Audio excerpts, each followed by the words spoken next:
Iya, selamat malam semuanya. Ini kok ada yang satu nama itu bisa dua nama di partisipan ini, kenapa ya? Kayak ini Mas Sugianto sama Mbak Waidah kok bisa ada dua ya? Malam Mbak Puspita.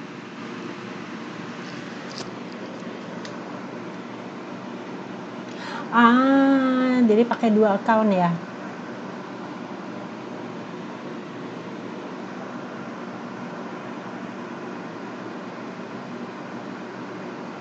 Oh. Oke, masalah sinyal. Oke, kalau begitu kita mulai aja dengan kita bahas kasus yang kemarin ya. Ini contoh kasusnya. Jadi ada atribut berdasarkan demografi dengan tingkat konsumsinya. Nah, beberapa dari Anda sudah menyampaikan kepada saya jawabannya. Mungkin kita bisa sambil kita bahas ya. Jadi kalau misalnya dilihat dari demografinya, demografi yang seperti apa sih nih? Si antara Dewi dan Sinta ini kan sama ya, hampir sama kalau dilihat. Jenis kelaminnya sama, kemudian usianya yang 134, yang 135, ya pekerjaannya sama-sama sebagai manajer, pendidikan terakhir yang S1, penghasilannya 20 juta dan statusnya menikah. Nah, kalau misalnya kita lihat ini kira-kira profil Dewi sama Sinta ini, mereka ini orang yang seperti apa sih? Kalau Anda bisa bayangkan hanya dilihat dari demografinya aja. Kalau penghasilan per bulannya 20 juta, berarti mereka ini masuk kelas apa? Kelas menengah, kelas bawah, kelas menengah, kelas atas.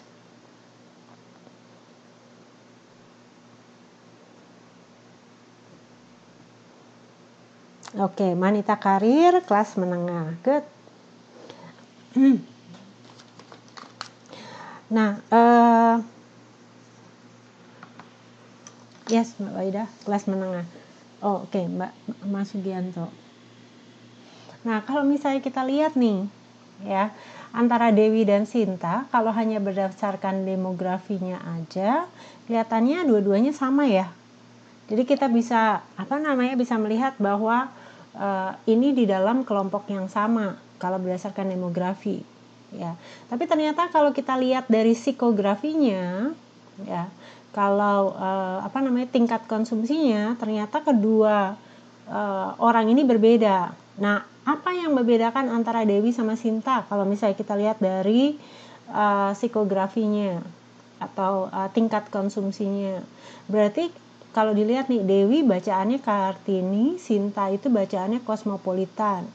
Terus kalau mobil, yang satu Avanza, yang satu Serena. Ya. Kemudian sama-sama pakai credit card, tapi Dewi pakainya BRI, Sinta pakainya Amex. Kosmetiknya Mustika Ratu, Sinta Christian Dior. Tempat belanjanya Dewi itu di Indomaret, kalau Sinta di Sogo. Berarti yang membedakan apa nih? Berarti kalau misalnya kita lihat, kalau berdasarkan demografi ini keduanya sama, tapi kalau psikografi ternyata mereka berbeda. Berarti kita bisa kelompokannya gimana nih? Kalau orang biasanya bacanya Kartini, tahu ya majalah Kartini, tahu nggak ya? Yes, good. Gaya hidup Dewi lebih sederhana daripada Sinta. Pada tahu majalah Kartini nggak ya?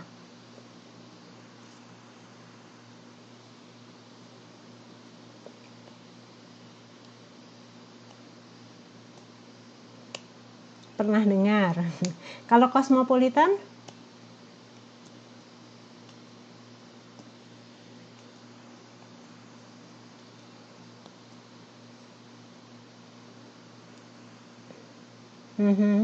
Kalau Cosmopolitan, masih ada nggak sih majalah Kartini?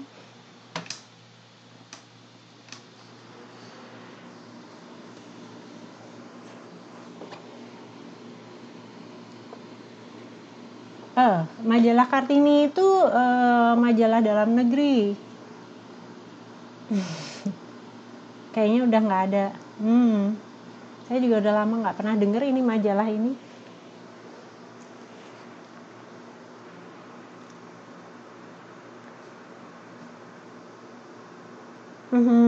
Ya, kalau gitu mari kita abaikan untuk majalah ya, karena nggak gitu ngerti. Tapi kalau dilihat dari mobil, yang satu Avanza, yang satu Serena, kira-kira kalau Toyota Avanza itu mobilnya jenisnya apa sih?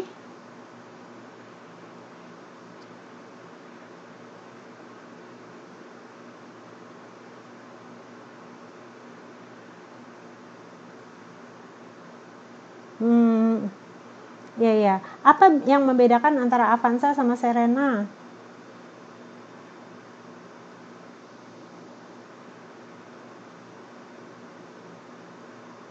Oke, selain harganya, Avanza lebih murah dibandingkan Serena. Apalagi?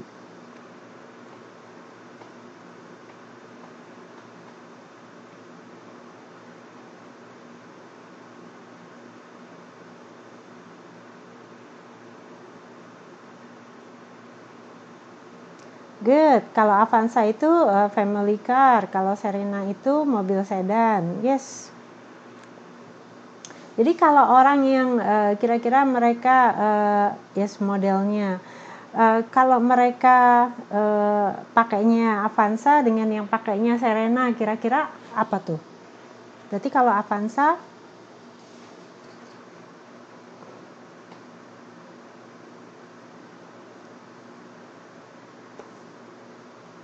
lebih wah Serena. Berarti kalau orang yang pakai antara mobil yang pakai mobil family car dengan yang pakai sedan, berarti apa tuh kira-kira? Yes, pasti kualitasnya beda karena harganya beda. Tapi maksudnya kan ada juga ya mobil yang mahal tetapi yang family car juga, gitu ya. Bukan Avanza tapi mungkin apa ya, Innova, gitu ya. Apalagi sih yang mobil yang family car juga tetapi dia lebih mahal. Tapi kan ini yang dia pilih itu yang Avanza itu kan berarti kalau family car dia muatnya lebih banyak, ya kan? Kalau Serena dia karena mobil sedan gitu ya, pasti jumlahnya lebih sedikit. Pasti iya, Serena lebih berkelas. Tapi kalau misalnya dilihat dari sini, berarti kira-kira Dewi ini tipe apa, Sinta ini tipenya apa?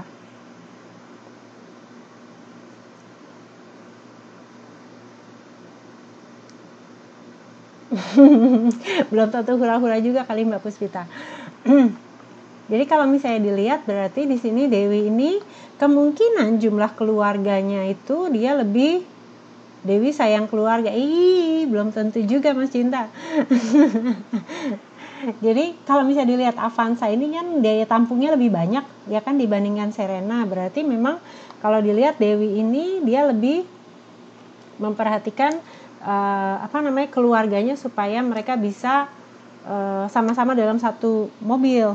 Kalau Sinta ini dia lebih mungkin keluarganya walaupun mereka sama-sama sudah menikah, mungkin si Dewi ini dia sudah punya anak, mungkin anaknya lebih dari satu, mungkin Sinta ini mungkin gitu kan kalau misalnya dilihat gitu ya, ini anaknya mungkin hanya ada satu atau bahkan mungkin belum punya anak gitu ya. Keluarga berencana. Nah kemudian kalau dilihat dari kosmetiknya, yang satunya Mustika Ratu, yang satu Christian Dior. Kemudian dari tempat belanjanya, yang satu Indomaret, yang satu Sogo.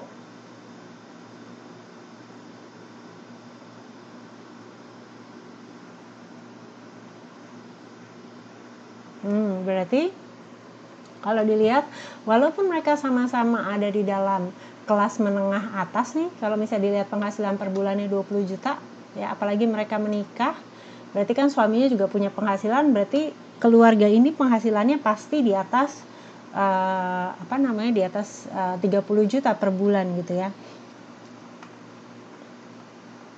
Nah, tapi ternyata kalau dilihat dari konsumsinya atau tingkat gaya hidupnya berbeda nih.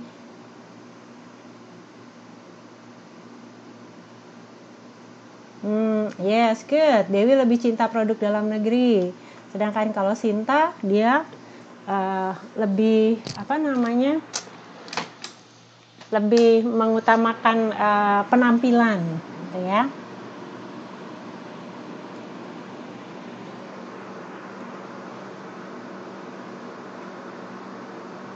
Yang satu di Indomaret, yang satu di Sogo. Yes. Oke, jadi Dewi walaupun mereka sama-sama kelas menengah ke atas, tapi kalau Dewi ini dia gaya hidupnya sederhana dan dia kalau orang tuh belanja di Indomaret berarti dia itu hanya perginya itu di sekitar rumahnya saja. Jadi dia bukan tipe orang yang suka nge-mall nih kalau dilihat. Tapi kalau si Sinta nih orang yang dia suka belanjanya di mall. Kalau si Dewi dia lebih suka di rumah kalau misalnya dilihat dari Indomaret, yang satunya Sogo. Nah, sehingga pada saat kita membuat segmentasi, ini maksud dari kasusnya ini adalah pada saat kita melakukan segmentasi, jangan hanya melakukan segmentasi demografi, ya. Karena kalau dilihat dari demografi, keduanya hampir sama nih, ya, dalam kelompok yang sama. Tetapi kalau dilihat dari psikografi atau gaya hidupnya, maka antara Dewi dan Sinta ini dua pribadi yang sangat berbeda, ya. Sehingga kalau misalnya kita menawarkan produk misalnya apa ya, MLM, apa sih MLM yang mahal tuh, MW misalnya, pernah tahu ya, multi level marketing yang MW, produk-produknya MW. Kira-kira yang pasti akan mudah untuk dijadikan sasaran Dewi atau Sinta?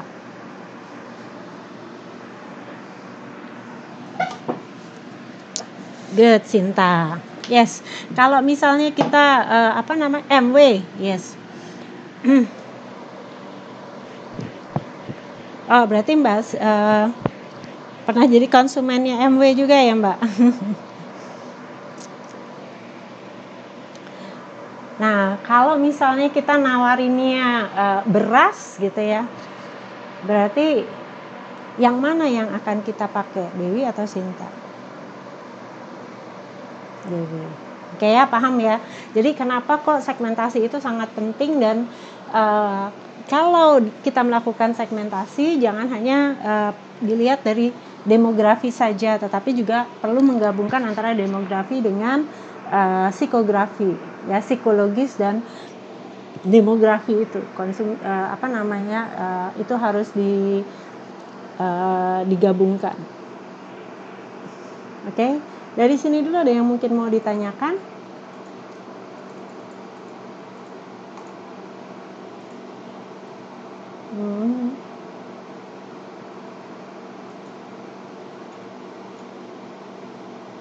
Oke, nah sekarang kita masuk ke positioning, ya.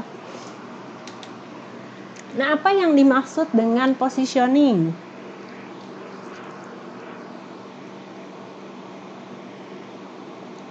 Yuk, apa yang dimaksud dengan positioning?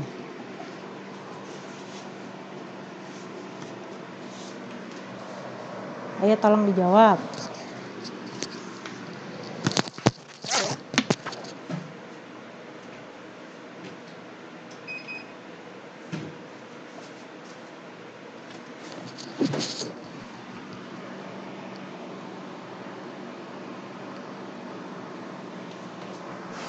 Yes, Mbak Waidah.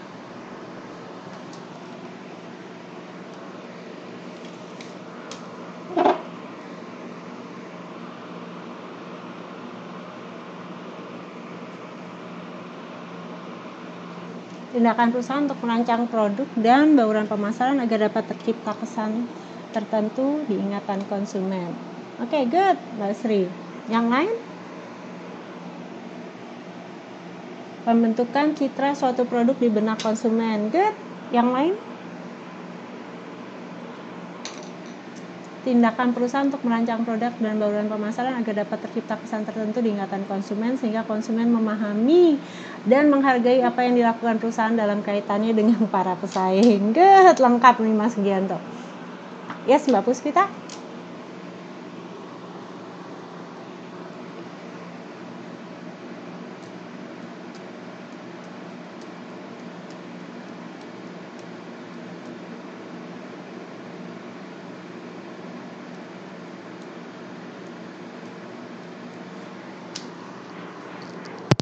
Tindakan pemasaran untuk menciptakan suatu persepsi khusus terhadap suatu produk terkesan unik dibanding pesaingnya. Good.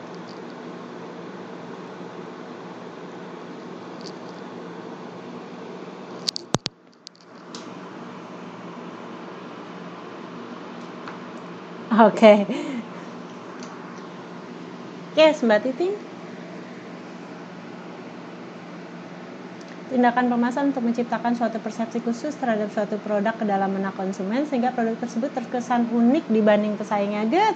Ya, jadi kalau bisa kita simpulkan gitu ya, bahwa positioning itu kita itu menempatkan produk di benak konsumen, tapi yang paling penting ini nih, tadi jawabannya bahwa produk dan jasa itu harus berbeda atau unik dibandingkan dengan pesaingnya, gitu ya. Jadi bukan hanya kita menempatkan produk kita di benak konsumen, tetapi keunikannya itu yang harus diingat oleh konsumen sehingga berbeda dengan yang lain. Nah, kenapa kok kita perlu melakukan positioning? Nah, ini nih penyebabnya nih. Anda bisa lihat di slide yang nomor 16 ya. Karena memang pelanggan itu nggak pernah memahami produk sebagaimana produsen paham tentang produk. Ya, dan konsumen itu karena mereka memiliki pengalaman, latar belakang yang berbeda, pada saat mereka melihat suatu produk, pasti mereka akan menilai atau menangkap produk tersebut sesuai dengan persepsi mereka sendiri, ya. Nah, sehingga dan seringkali ini yang terakhir nih, bahwa apa yang dianggap penting oleh pelanggan gitu ya, belum tentu dianggap penting oleh perusahaan yang membuat produk gitu ya, atau yang menurut perusahaan ini pasti konsumen ini butuh ini, atau pasti konsumen ini akan melihat ini unik, belum tentu itu bisa ditangkap oleh konsumen karena mungkin mereka tidak sadar gitu ya. Nah, ini contohnya kayak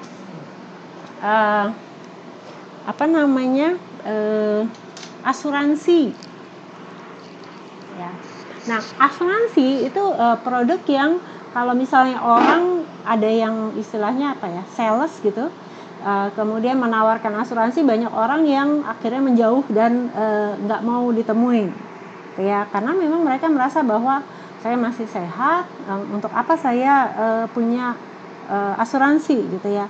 Padahal kalau misalnya pada saat kita itu lagi kena musibah gitu ya, nah baru kerasa bahwa asuransi itu penting, tapi ya sudah terlambat gitu. Nah, sehingga walaupun si sales ini bilang bahwa asuransi itu penting, karena mungkin satu memang tidak sadar bahwa asuransi itu penting, yang kedua mungkin tahu bahwa asuransi itu penting tapi penghasilannya belum cukup untuk beli asuransi gitu ya, atau yang ketiga karena masalah keyakinan, karena ada agama-agama tertentu atau keyakinan tertentu yang bagi mereka nggak boleh tuh beli asuransi. Masa orang kita belum mati tapi kita udah sudah berpikir bahwa kita akan mati gitu ya.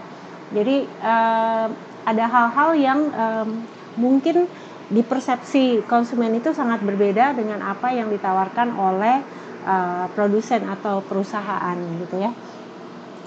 Nah, pada saat kita ingin membuat positioning, yang paling penting adalah kita harus membuat produk atau jasa yang kita tawarkan itu berbeda, atau tadi itu yang dibilang sama beberapa dari teman-teman ini bahwa harus unik ya.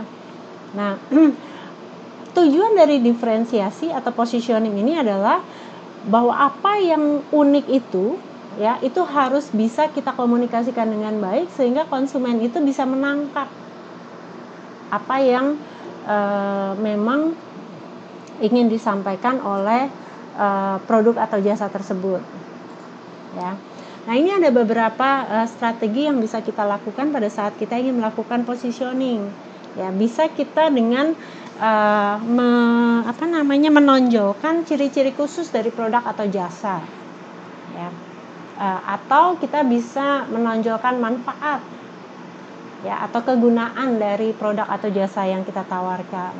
Atau kita bisa menonjolkan kategori pemakai, ya.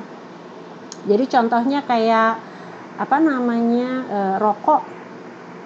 Rokok itu kan kalau berdasarkan aturannya mereka tidak boleh mengiklankan rokok yang menunjukkan orang sedang merokok, gitu ya. Nah, itu kan susah tuh. Bagaimana caranya kita membuat pesan yang bisa ditangkap oleh konsumen tetapi kita tidak melanggar aturan. Nah, makanya di situ mereka mengelompokkannya berdasarkan kategori pemakainya, gitu ya. Jadi contohnya kayak pernah tahu iklan Sampurna Hijau? Pernah tahu nggak ya iklannya Sampurna Hijau? Apa tuh Mas Sugianto?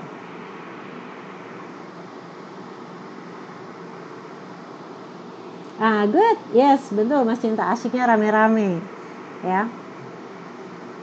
Jadi di situ mereka ingin memposisikan bahwa orang yang menggunakan atau merokok Sampurna Hijau itu adalah orang yang suka berkumpul dengan teman-temannya, gitu ya. Sehingga di situ kalau yang mereka tonjolkan adalah kategori pemakainya.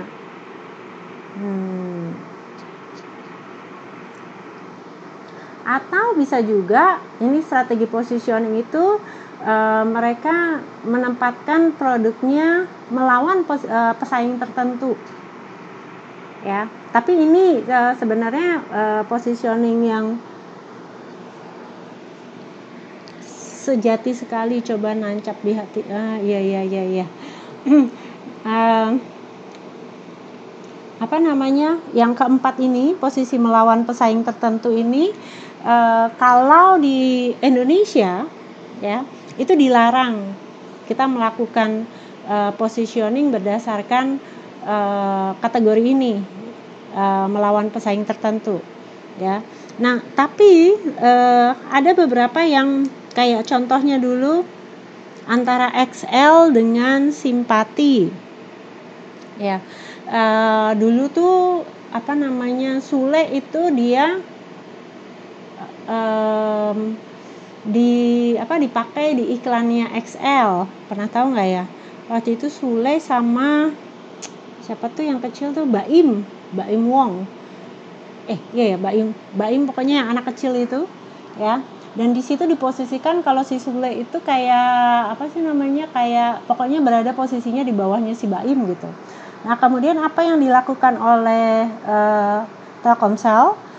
Mereka mengontrak si Sule, ya. Nah, kemudian di situ di dalam iklannya itu secara nyata dia bilang bahwa masa percaya sama anak kecil gitu ya, intinya seperti itu. Jadi di situ ingin menempatkan bahwa Telkomsel itu jauh lebih baik daripada XL, gitu ya. Atau kayak kalau pernah lihat iklannya antara Pepsi sama Coca-Cola yang ada anak kecil, dia pingin pesan, maksudnya dia pingin beli minuman kaleng. Nah, si anak kecil ini kemudian dia masukin koin, kemudian dia ngeluarin Coca-Cola gitu ya. Nah, terus ternyata Coca-Colanya itu bukannya dia minum, tapi dia pakein untuk injekan supaya dia bisa pesen Pepsi Cola. Nah, ini yang ingin menunjukkan bahwa Pepsi itu lebih baik daripada Coca-Cola. Yang contohnya yang kayak begitu. Jadi mereka memposisikan atau membuat positioning bahwa produknya lebih baik daripada pesaing, maksudnya pesaing terdekat mereka, ya. Orang pintar kalah sama orang bejo, ya betul. Nah itu yang kayak tolak angin gitu ya. Nah itu mereka menggunakan positioningnya melawan pesaing tertentu. Ya. Nah, atau yang terakhir itu berdasarkan disosiasi kelas produk, ya. Atau misalnya, yang dimaksud dengan disosiasi kelas produk itu, jadi mereka itu mempositioningkan bahwa produknya itu berbeda dari produk yang kebanyakan, gitu ya. Jadi kayak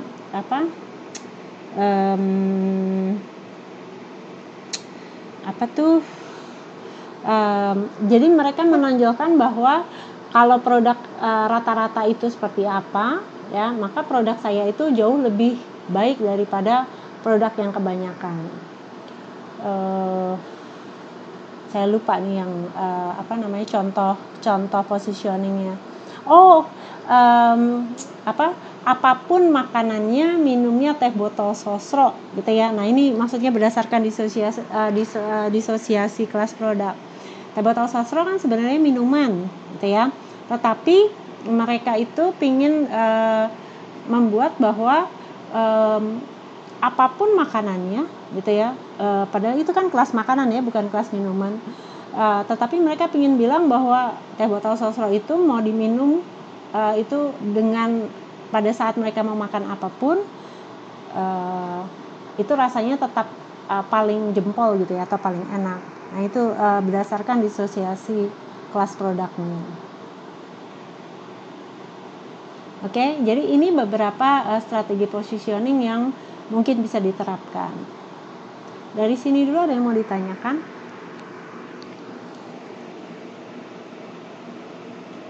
Nah, sebenarnya masih banyak lagi strategi positioning yang bisa dilakukan, gitu ya. Jadi ini pun bisa, misalnya berdasarkan ciri-ciri khusus dan manfaat itu digabungkan, itu juga bisa. Karena kalau namanya marketing itu bukan ilmu pasti, tetapi di sini seni menggabungkan strategi untuk bisa merebut hati konsumen. Nah, bagaimana caranya kita bisa melakukan positioning, ya? Yang harus kita lakukan adalah kita bisa membuat namanya di sini perceptual map, gitu ya, atau peta persepsi konsumen yang sudah ada di pasar, gitu ya. Jadi misalnya di sini dilihat dari basic, kompleks, modern, tradisional, gitu ya. Atau kalau gampangnya perceptual map ini kayak misalnya kita yang gampang mobil, gitu ya. Kalau mobil itu kan dilihat dari harganya sama dilihat dari jenisnya, ya. Jadi kalau harga, misalnya harganya itu yang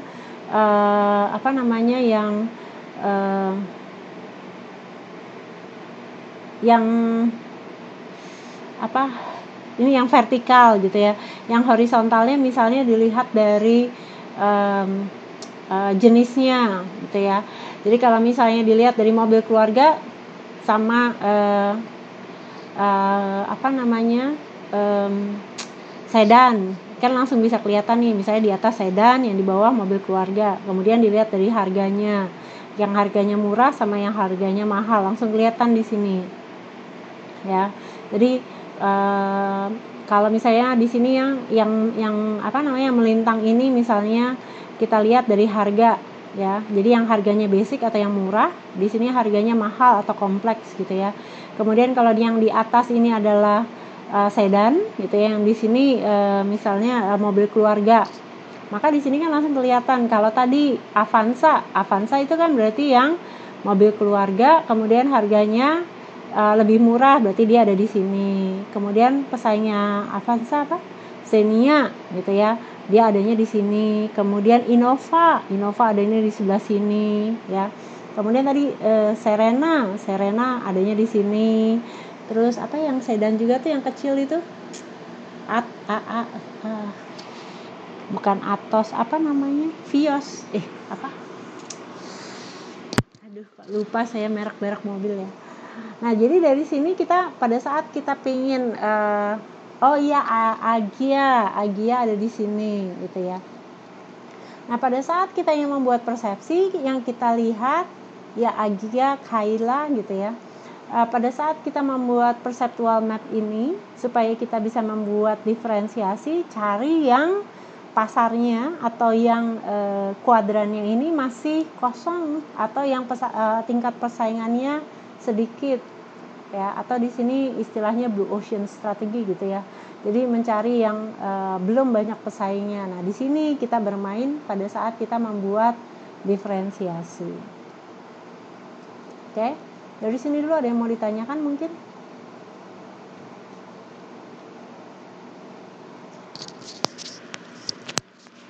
Ada yang mau ditanyakan?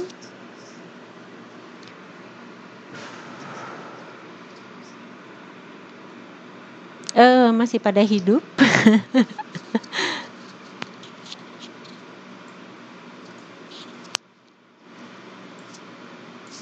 Oke. Lanjut ya. Nah, ini cara kita membuat istilahnya value proposition atau istilahnya diferensiasi. Ya, kita bisa ini contohnya kita bisa melihat dari benefit sama price-nya, gitu ya, harga sama manfaatnya. Ya, harga ini kan bisa kita menetapkan harga yang tinggi, harga yang sama dengan pesaing atau yang lebih murah. Ya, kalau untuk benefit kita bisa kasih benefit yang banyak sama dengan pesaing atau lebih murah daripada pesaing. Nah, pada saat kita ingin membuat diferensiasi, pilih yang hijau ini ya.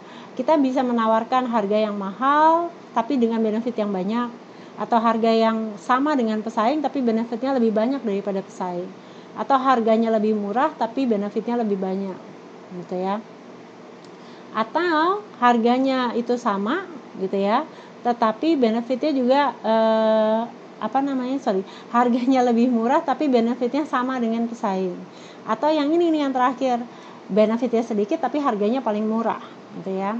Nah, yang kita harus pilih tuh yang hijau ini nih. Jangan pada saat kita membuat diferensiasi atau positioning ya, itu kita menawarkan positioningnya ini yang ada di garis merah, apalagi yang kuning ini. Karena pada saat kita membuat positioning di sini nih, yang di merah dan kuning ini, maka pasti produk atau jasa yang kita tawarkan itu nggak ada nilainya dibandingkan dengan pesaing. Ya.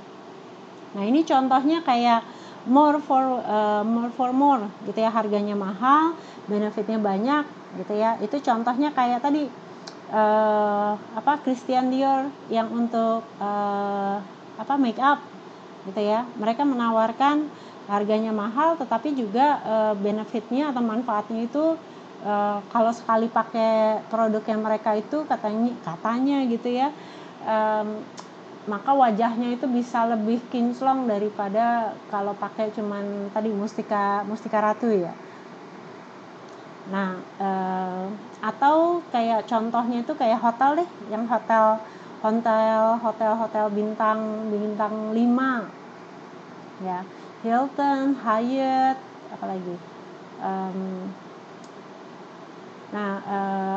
Shangri-La gitu ya. Mereka menawarkan harga yang mahal tetapi juga mereka memberikan benefit yang banyak kepada konsumen ya. Sheraton ya. Atau bisa juga mereka menawarkan harga yang sama tetapi benefitnya lebih banyak ya. Ini contohnya kayak hotel-hotel bintang 4 gitu. Harganya lebih murah daripada bintang 5 tetapi pelayanannya mereka memberikan seperti bintang 5 gitu ya. Jadi itu contohnya hotel-hotel yang harganya lebih murah daripada kayak Hyatt gitu ya, Sheraton. Nah, ada yang less for less gitu ya. harganya murah tetapi mereka memberikan manfaat yang banyak. Itu contohnya kayak pernah dengar yang harga bintang 5 rasa harga kaki 5 rasa bintang 5, pernah dengar nggak? Yes, Airbnb. Ya, Airbnb itu mereka pakainya memberikan manfaat yang banyak tapi harganya lebih murah gitu ya.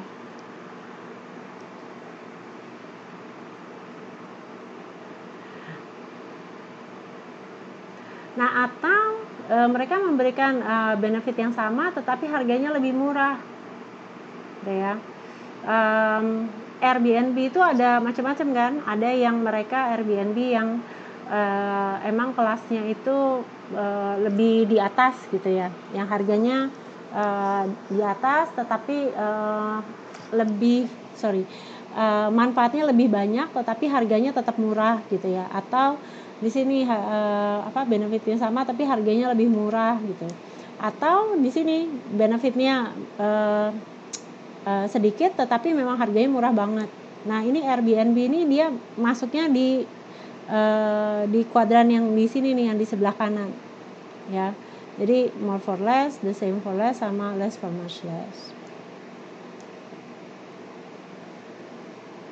Oke, dari sini dulu ada yang mungkin mau ditanyakan.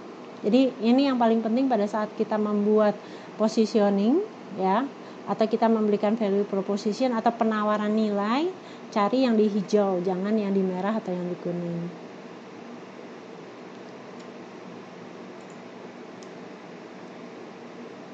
Nah, jadi kapan pada saat kita sudah membuat positioning yang kita buat itu harus selalu kita tinjau ulang ya.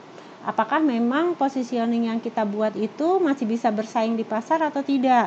Nah, kalau tidak, maka kita harus melakukan namanya repositioning, ya. Jadi maksudnya repositioning itu kita memperbaiki positioning yang sudah kita tawarkan kepada konsumen.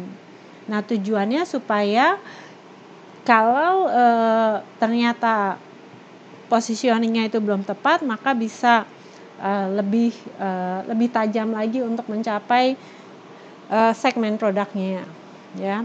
Nah, kapan itu perlu kita lakukan? Satu, kalau selera konsumennya berubah, atau kedua ada pesaing baru ya yang kuat yang masuk ke pasar, atau ketiga kita memasuki pasar yang baru, atau yang terakhir ya memang positioningnya salah sebelumnya sehingga kita perlu melakukan repositioning. Nah, contoh yang perusahaan yang sering kali melakukan repositioning itu kayak kalau di Indonesia itu operator seluler tuh antara antara Telkomsel, kemudian Indosat sama XL ya.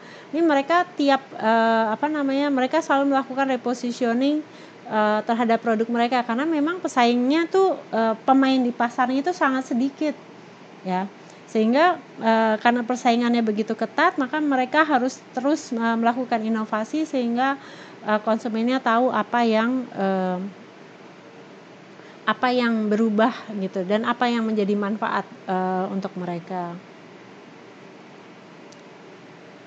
Nah, ini contoh yang baru-baru ini melakukan repositioning itu kayak Gojek ya. Jadi Gojek itu kan mereka baru karena tadinya kan mereka cuman angkutan gitu ya. Istilahnya Gojek itu ojek motor gitu ya. Nah, kemudian kan mereka masuk juga ojek mobil gitu ya. Kemudian mereka juga bisa nganterin barang, tapi ternyata sekarang yang lebih banyak berkembang itu yang lifestyle-nya. Ya, contohnya kayak beliin orang makanan gitu yang GoFood, kemudian bisa pijet gitu ya, Go Massage, atau bisa bersihin rumah, Go Clean gitu ya. Sehingga kalau namanya Gojek itu mereka pakai lambangnya tadinya helm motor. udah nggak tepat lagi, karena mereka itu bukan cuman untuk motor, tetapi mereka memberikan pelayanan yang banyak, sehingga mereka melakukan repositioning dengan membuat logo yang baru. Ya, itu juga sama dengan yang dilakukan oleh Starbucks. Starbucks itu kan dulu mereka juga namanya Starbucks Coffee, tapi sekarang itu hanya Starbucks-nya aja, kopinya udah hilang. Kenapa? Karena Starbucks sekarang bukan cuma jual kopi, tetapi mereka jual jus juga, mereka jual matcha juga gitu ya. Kemudian mereka jual makanan, jual yang merchandise tuh kayak gelas gitu ya. Ya, jadi itu yang dimaksud dengan repositioning. Pada saat bisnisnya udah berubah, selera konsumennya berubah gitu ya, maka perusahaan itu perlu melakukan repositioning ulang terhadap apa yang sudah mereka lakukan positioning sebelumnya. Oke, dari sini ada yang mau ditanyakan? Halo Mas Rofi.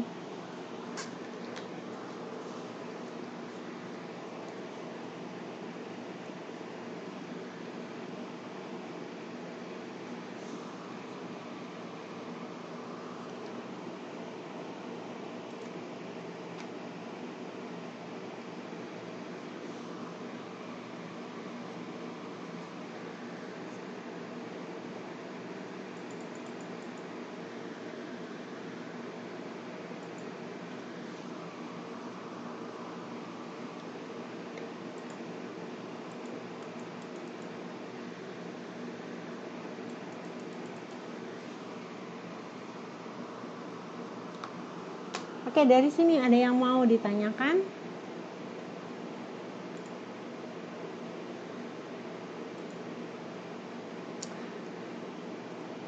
Nah, ini contoh yang dilakukan oleh Garuda ya. Jadi Garuda itu kan dia memang kalau misalnya dilihat itu kelasnya itu kelas luxury airline ya. Nah, tetapi karena banyaknya pesaing yang menawarkan harga yang murah, apa yang dilakukan oleh Garuda, dia itu bukannya menurunkan harga, tetapi yang dilakukan oleh Garuda adalah dia memunculkan Citylink. Ya, jadi Citylink ini sebenarnya masih satu perusahaan yang sama dengan Garuda, tetapi dia harganya lebih murah dan servis yang diberikan itu nggak sebagus Garuda. Maksudnya kalau di Garuda dikasih makan, Citylink enggak gitu ya. Kemudian kalau Garuda itu udah termasuk bagasi, Citylink nggak pakai bagasi. Kalau mau beli bagasi, kalau mau pakai bagasi beli lagi, harganya berbeda gitu ya. Nah ini contoh kasus yang dilakukan oleh Garuda pada saat mereka ingin melakukan positioning yang berbeda. Jadi bukan dengan melakukan repositioning Garudanya, tetapi mereka memunculkan produk yang baru gitu ya. Nah, apa yang dilakukan oleh Garuda ini itu yang disebut dengan istilahnya fighting brand. Pernah dengar nggak? Fighting brand. Pernah dengar nggak istilah ini? Atau merek merek perang atau apa ya bahasa Indonesianya saya masih belum tahu sih, tapi kalau biasanya di istilahnya marketing itu adalah fighting brand gitu. Jadi merek yang memang dikeluarkan tujuannya untuk melawan pesaing-pesaing baru yang menawarkan harga yang murah. Nah, ya, jadi perang tarif. Nah, apa yang dilakukan oleh Garuda? Jadi Citylink ini mau istilahnya mereka menawarkan harga yang murah, gitu ya, tetapi tidak akan merusak merek yang awal. Jadi mereknya Garuda. Halo Mbak Kusnu.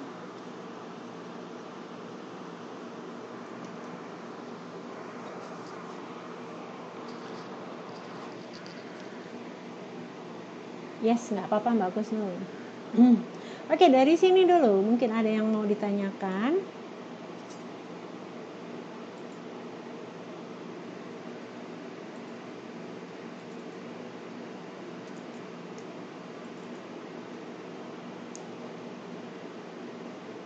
sudah sampai membahas kasus Mbak Kusnul, sama kita menyelesaikan modul yang ke-7.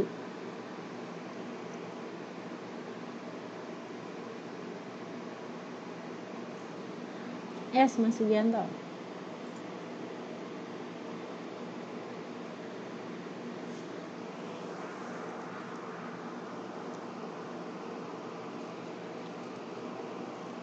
Kalau istilah bakar uang itu apa ya?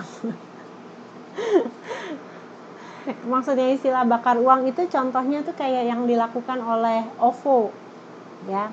Jadi mereka itu melakukan promosi, ya, dengan istilahnya tuh jor-joran tuh apa ya? Besar-besaran gitu. Karena mereka ingin menghabiskan uang di awal untuk mereka membangun positioning yang kuat di masyarakat. Itu maksudnya bakar uang tuh, ya. Jadi kan yes, promosi gila-gilaan, betul Mas Cinta. Ya, makanya itu bakar uang istilahnya. Nah, kita masuk nih sekarang. Tadi kan kasusnya Garuda itu. Mereka membuat fighting brand namanya Citylink gitu ya. Nah, sebenarnya apa yang dilakukan itu adalah masuk ke strategi marketingnya, ya, atau strategi bauran pemasarannya, marketing mixnya. Kalau tadi kita itu kalau namanya marketing itu kita melakukan segmentasi, targeting, diferensiasi sama positioning gitu ya.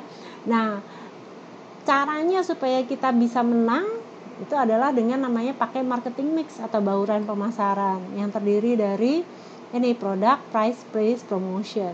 Nah, yang di tengah ini target market nih, ya, yang pada saat kita sudah melakukan segmentasi, targeting, positioning nih target marketnya, ya. Bagaimana cara menjangkau target marketnya ini? Pakai ini nih, produk, price, place, dan promotion. Nah, kalau apa namanya tadi diferensiasi itu, ya, strategi diferensiasi itu sebenarnya masuk ke dalam strategi produk, gitu ya. Nah, karena yang harus dibedakan adalah produknya. Nah, produk itu ada apa namanya, ada 4 level. Jadi kalau misalnya kita lihat produk itu satu gitu ya, tapi sebenarnya di dalam produk itu ada 4 levelnya gitu ya. Jadi level yang pertama itu adalah produk generik, ya. Kemudian produk yang diharapkan, ya. Kemudian produk yang diperluas dan produk potensial. Jadi produk generik itu maksudnya fungsi awal dari produk tersebut, kayak contohnya Garuda Indonesia tadi, ya. Sebenarnya produk dasarnya atau manfaat dasarnya apa sih? Kalau Garuda tadi,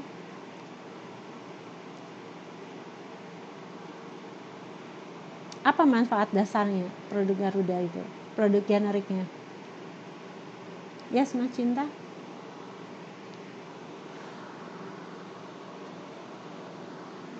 Yes, transportasi udara. Itu produk generiknya.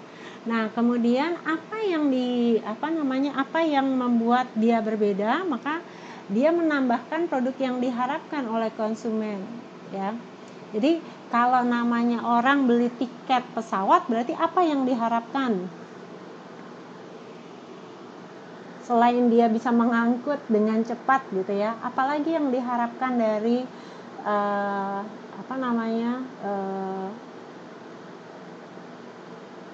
pesawat terbang, kalau kita naik pesawat terbang?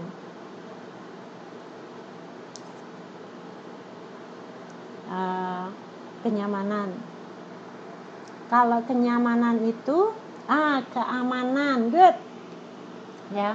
Jadi keamanan itu adalah produk yang diharapkan, bahwa kalau kita melakukan memilih transportasi udara satu, ya, karena memang dia sebagai alat transportasi, itu produk generiknya, ya, alat transportasi yang cepat.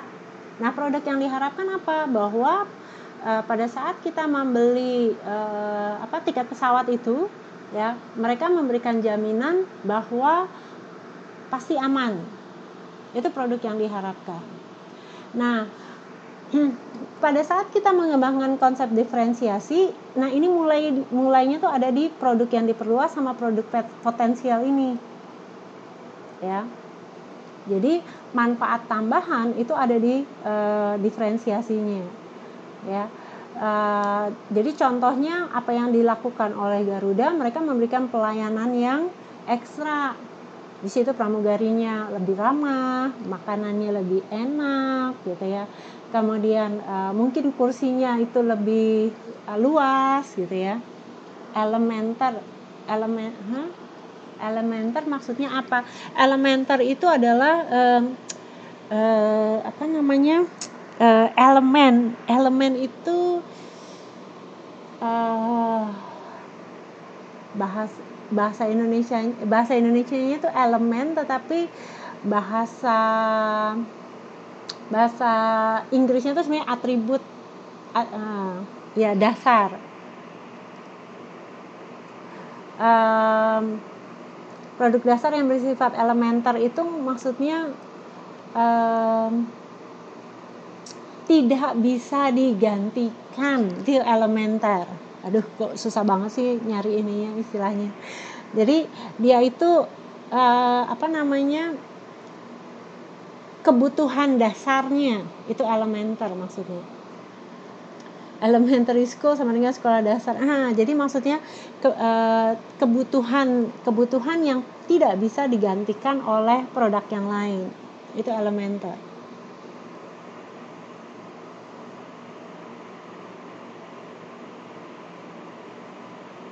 Kalau generik itu maksudnya yang bisa digantikan, gitu ya. Itu generik.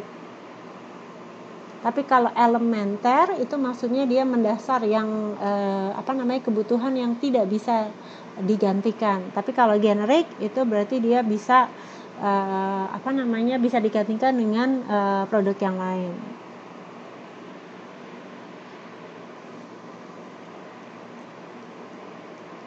Yes, Mas Cinta.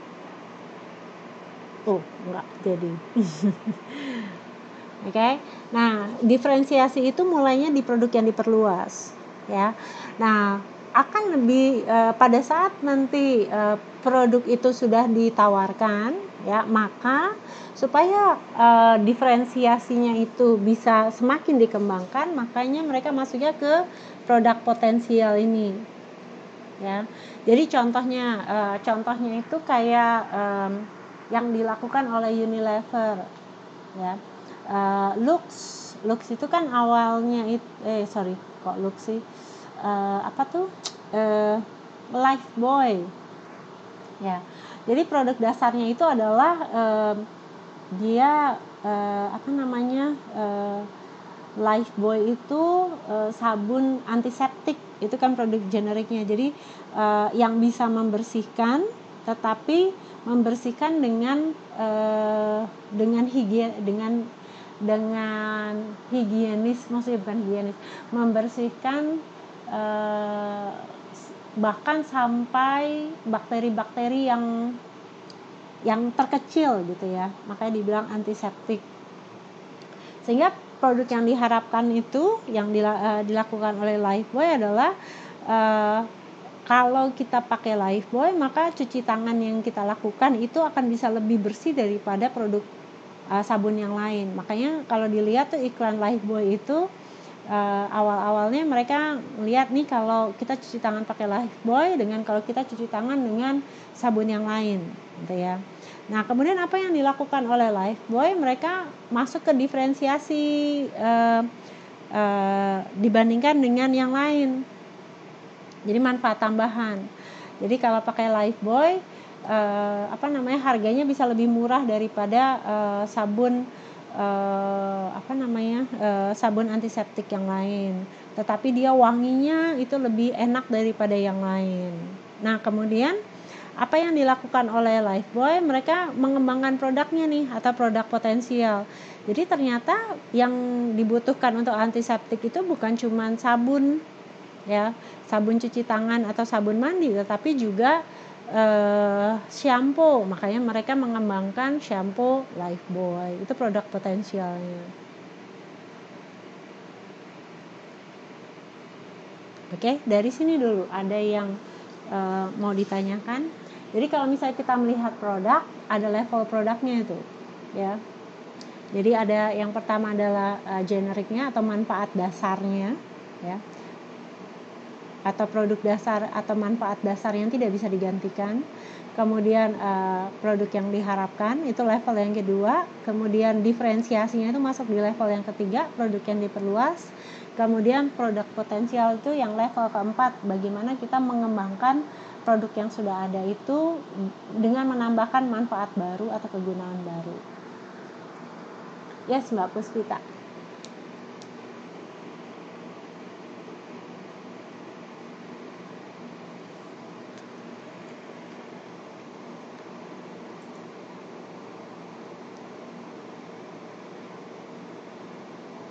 Oh, apakah untuk melakukan diferensiasi produk apa ada kendala dalam pelaksanaan ini? Pasti. Karena pada saat kita melakukan diferensiasi, seringkali kita itu terjebak yang tadi tuh, yang di di zona merah sama di zona kuning. Yang tadi di value proposition itu, Mbak Puspita. Masih ingat nggak ya gambarnya? Pada saat kita memberikan menggabungkan antara benefit sama price contohnya, ya, manfaat dengan harga. Nah, pada saat kita melakukan diferensiasi, kita bisa terjebak tuh ada di dalam zona yang merah atau yang kuning, sehingga diferensiasi yang kita lakukan itu tidak bisa ditangkap oleh konsumen karena dilihatnya sama gitu. Sulit nggak melakukan diferensiasi? Ya, kalau kita kreatif mungkin tidak sulit gitu ya, tapi kalau misalnya kita cuma ingin jadi follower atau yang ngikutin pesaing, ya pasti akan sulit untuk melakukan diferensiasi.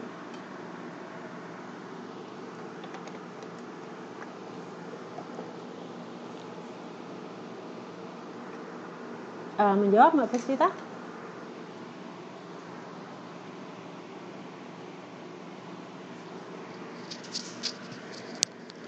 Oke. Jadi kendala-kendalanya yaitu yang tadi bisa masuk ke dalam zona merah dan zona kuning di dalam value proposition itu atau pada saat kita menawarkan. Nah, ini contoh diferensiasi yang kita bisa lakukan gitu ya. Jadi kalau dalam tingkat produk kita bisa lihat dari ketahanan gitu ya atau durability. Apakah itu produk itu dia tahan lama gitu ya, ataukah tahan banting gitu, ataukah dia jadi tingkat ketahanannya. Atau kita bisa lihat dari kinerja produknya, ya. Jadi fungsinya lebih banyak daripada yang lain gitu ya. Atau misalnya contohnya kayak earphone misalnya. Jadi kalau earphone itu kalau tahan lama itu dia misalnya dia kasih garansi ya 5 tahun gitu ya. Yang lain 1 tahun, bahkan ada yang nggak kasih garansi gitu. Ini kalau tahan lamanya. Atau kinerja produknya. Jadi bassnya lebih besar gitu ya, atau treble-nya lebih besar gitu ya, atau nggak pakai noise, jadi nggak ada kalau misalnya kita dengerin kita earphone-nya kita masukin, maka kita nggak terganggu dengan suara yang di luar gitu ya.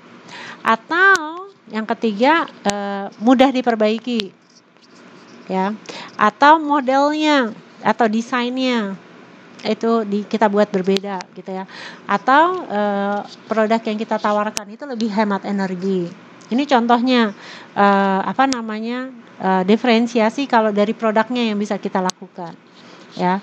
Kalau misalnya dalam pelayanan misalnya plus biaya pengiriman ya, atau plus biaya pemasangan, atau plus biaya pelatihan supaya mereka bisa menggunakan produk gitu ya, atau kita berikan perbaikan gratis gitu ya, atau kita buat service center, jadi kalau ada masalah mereka bisa datang gitu ya, atau kita memberikan konsultasi.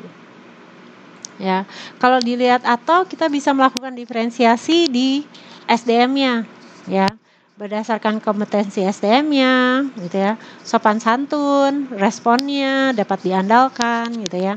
Jadi contoh yang kayak mereka membuat diferensiasi untuk SDM itu kayak pelayan restoran, gitu ya.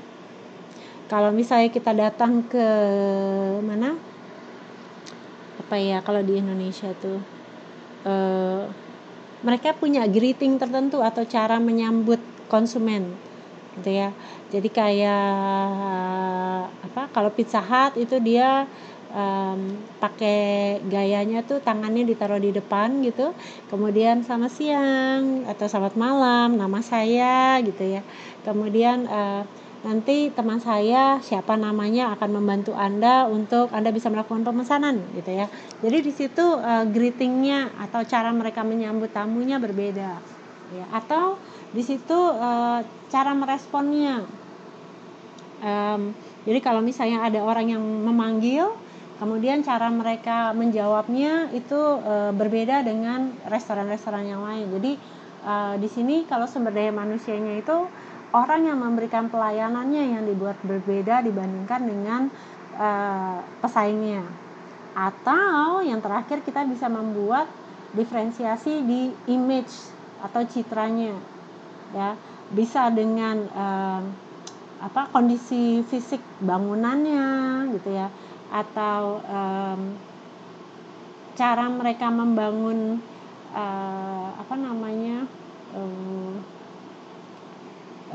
iklannya berbeda dibandingkan yang lain gitu ya, atau mereka memberikan kesan yang berbeda dibandingkan yang lain. Jadi di sini image-nya yang mereka bedakan. Ya, jadi kita bisa pada saat kita melakukan diferensiasi, kita bisa melakukan pembedaan di produknya, di pelayanannya, di manusianya yang melayaninya, atau di image perusahaannya.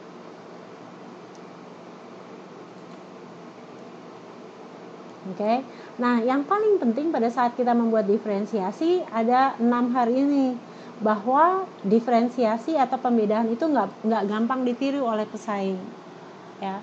Jadi kalau gampang ditiru maka cepat banget diferensiasi itu tidak dihargai lagi oleh konsumen, ya. Kemudian yang kedua, bahwa pada saat kita melakukan pembedaan harus penting. Maksudnya penting adalah memang konsumen melihat bahwa itu adalah hal yang dianggap bernilai oleh konsumen. Kemudian harus superior atau harus lebih baik daripada apa yang dilakukan oleh pesaing. Kemudian dapat dikomunikasikan, maksudnya bisa dipromosikan dengan baik. Kemudian terjangkau maksudnya pada saat kita melakukan diferensiasi itu bisa dibeli oleh konsumen, ya. Dan yang terakhir menguntungkan. Jadi ini contohnya yang diferensiasi yang baik itu kayak mobil mahal, kayak Ferrari gitu ya. Nah, apa yang ditawarkan oleh Ferrari itu dia nggak gampang ditiru oleh pesaingnya, ya. Pernah nonton film yang Ford versus Ferrari nggak?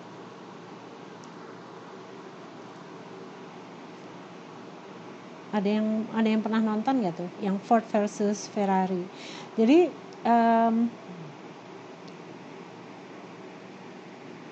nggak pernah.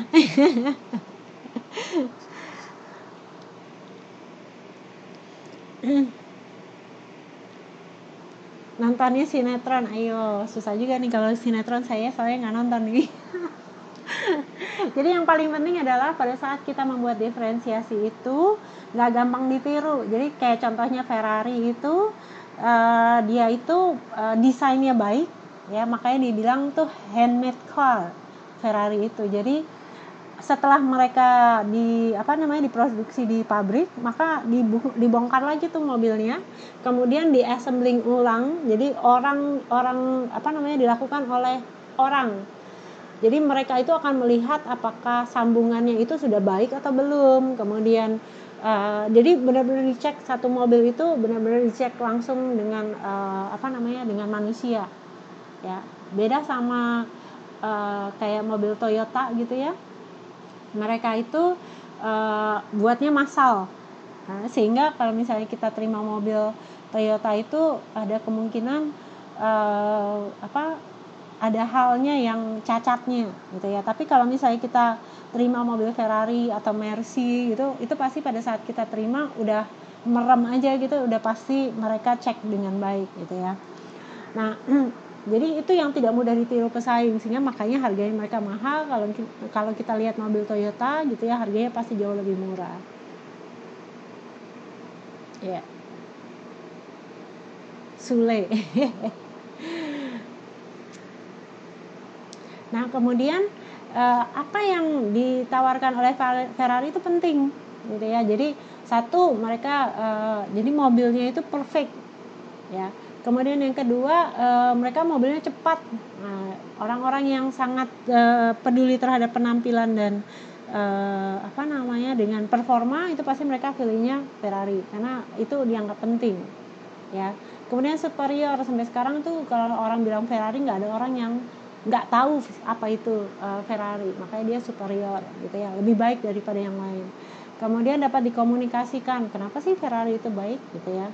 Kemudian terjangkau, walaupun nggak semua orang bisa beli, tapi memang targetnya mereka itu niche market, orang-orang yang memang kelas atas gitu ya, bukan menengah ke atas. Mereka pilihnya orang-orang yang atas dengan mereka hanya menawarkan limited edition atau editionnya yang terbatas gitu ya. Jadi nggak semua orang bisa punya Ferrari walaupun mereka punya uang. Nah, ini yang diferensiasi yang baik yang bisa dilakukan. Nah, selain itu pada saat kita melakukan diferensiasi gitu ya, kita bisa melakukan diferensiasi melalui strategi merek ya. Nah, strategi merek itu adalah di sini nih, bahwa merek kita itu adalah apa yang ingin kita sampaikan dan apa yang akan orang rasakan gitu ya, atau orang anggap penting. Nah, jadi contohnya di sini nih, kalau produk itu adalah barangnya ya, kalau merek itu adalah apa yang dibeli oleh pelanggan. Nah, contohnya nih kayak di Indonesia ini ya, Indonesia ini kan mereka itu banyak memproduksi kayak contohnya sepatu sama garment, baju gitu ya, pakaian. Nah, apa yang dijual oleh Indonesia adalah produknya ya. Mereka buat baju, mereka buat sepatu gitu ya, mereka buat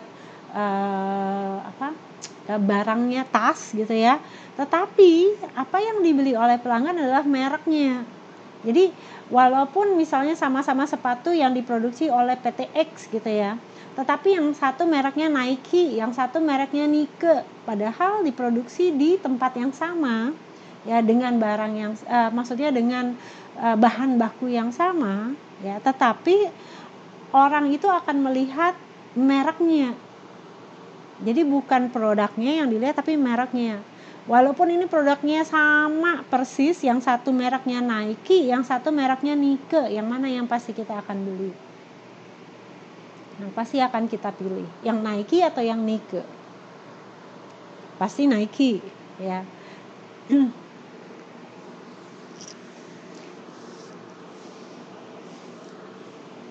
Nah, kenapa kok kita pilihnya Nike walaupun harganya lebih mahal daripada Nike?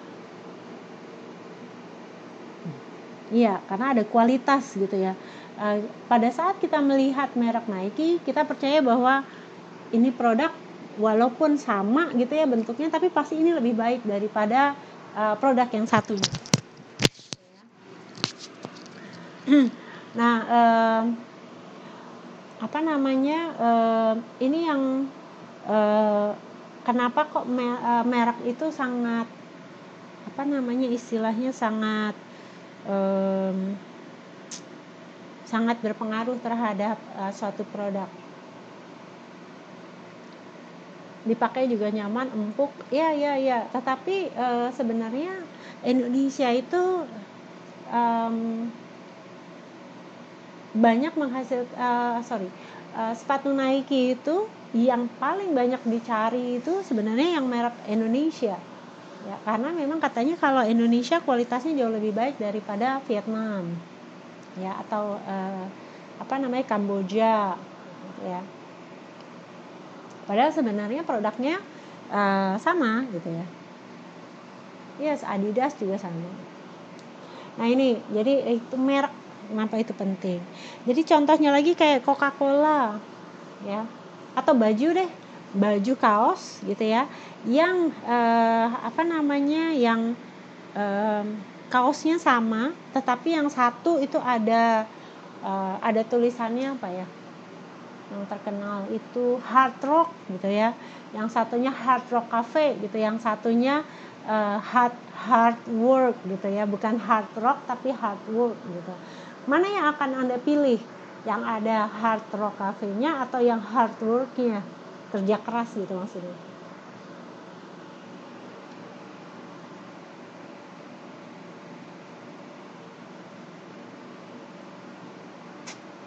Padahal sebenarnya kaosnya kualitasnya sama gitu ya, warnanya sama-sama putih misalnya. Kemudian kalau dilihat yang ketebalannya juga sama, tapi tulisannya doang tuh yang beda. Yang satu tulisannya hard rock ya, Hard Rock Cafe gitu ya, yang satunya tulisannya hard work gitu.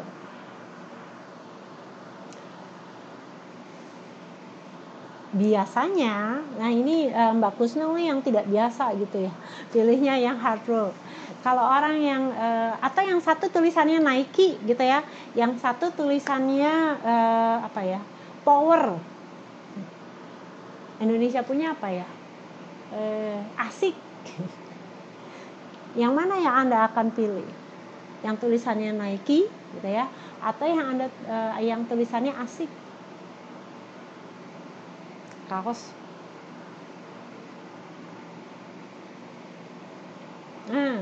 Nah itu yang dimaksud dengan kekuatan merek ya. Jadi walaupun sebenarnya produknya sama, tapi begitu ada mereknya, orang itu akan menjadi lebih memilih merek tersebut walaupun sebenarnya produknya sama ya, kualitasnya sama. Tetapi pada saat kita pakai yang ada merek Nike-nya gitu ya, itu ada satu kebanggaan sendiri gitu ya, dibandingkan kalau kita pakainya yang nggak ada mereknya, atau mereknya itu sama-sama sepatu tapi sepatu yang jauh lebih murah. Oke. Nah itu kekuatan merek. Nah di dalam suatu merek ya, itu dia sebenarnya menggambarkan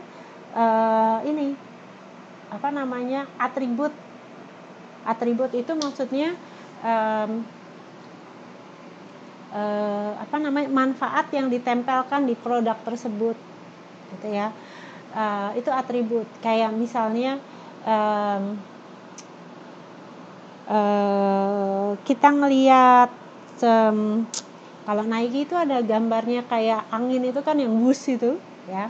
Nah itu maksudnya atributnya ya. Pada saat kita melihat gambar bus itu, walaupun gak ada tulisan Nike ya, kita bisa tahu bahwa oh itu Nike gitu ya. Atau kayak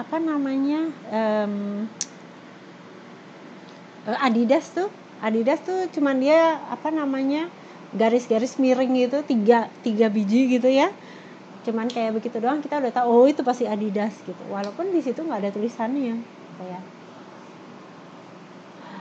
Itu atributnya ya, bahwa di dalam suatu merek ada istilahnya menggambarkan apa yang ditawarkan gitu ya. Kemudian di situ juga pada saat kita melihat merek, kita bisa tahu apa sih yang dia tawarkan atau manfaat yang dia berikan gitu ya. Kemudian dari merek tersebut juga kita bisa lihat sebenarnya image apa yang ingin ditonjolkan ya, serta siapa yang menjadi target marketnya atau pasar sasarannya ya. Jadi contohnya kalau kita lihat tolak angin gitu ya, tolak angin itu sama antangin ya. itu kan kita bisa lihat perbedaannya gitu ya. Tapi di situ kita bisa lihat sama-sama ada nginnya, berarti ini pasti untuk masuk angin gitu ya. Itu manfaatnya. Kayak contohnya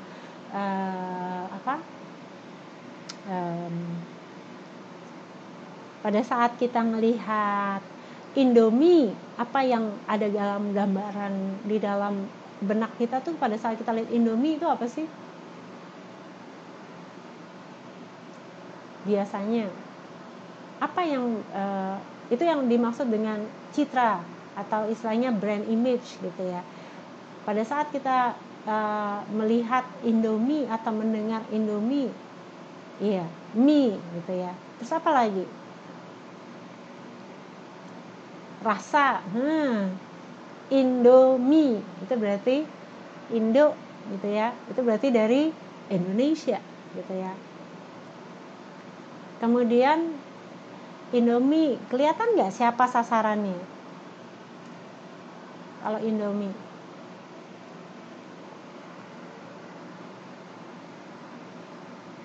semua, yes. Nggak semua sih sebenarnya Mbak Kusnul, tapi kalau Indomie itu sasarannya siapa biasanya?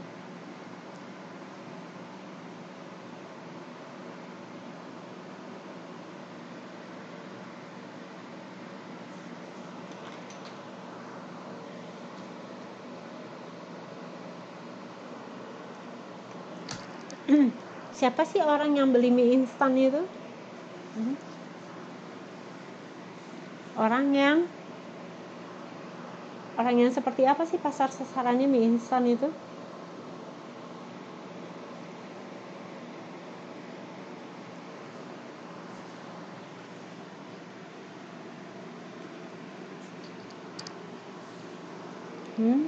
Kalau mie instan itu orang yang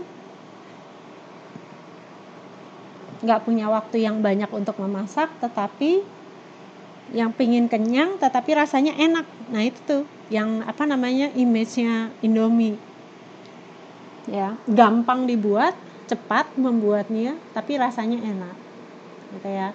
Jadi dari situ kita melihat manfaatnya ya, kemudian atributnya. Begitu kita lihat gambar lambang Indomie, kita udah tahu itu mie gitu ya. Kemudian pasar sasarannya adalah semua orang yang nggak punya banyak waktu untuk memasak ya. Nah ini yang dimaksud dengan brand image atau citra merek. Nah pada saat kita membuat merek ya, merek itu harus singkat dan sederhana. Mie mampus menu mie instan cafe saya, buset, mie mampus. Ini pasti pedesnya kayak apa tuh Mbak?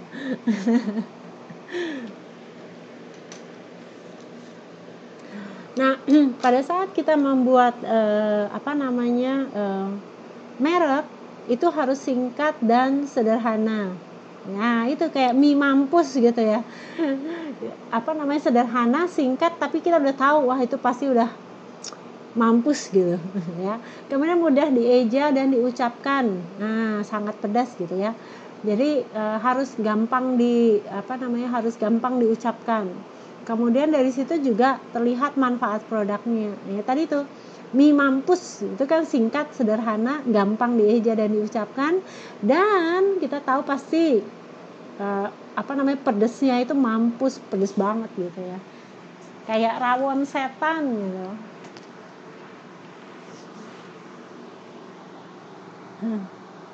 Kan sekarang juga kayak kopi, mereka pakai kopi kenangan gitu ya.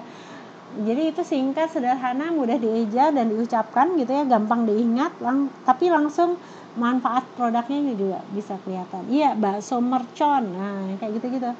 Oke, jadi pada saat kita memberikan merek, yang harus diingat adalah singkat, sederhana, mudah dieja dan diucapkan ya, dan menyiratkan manfaat produk.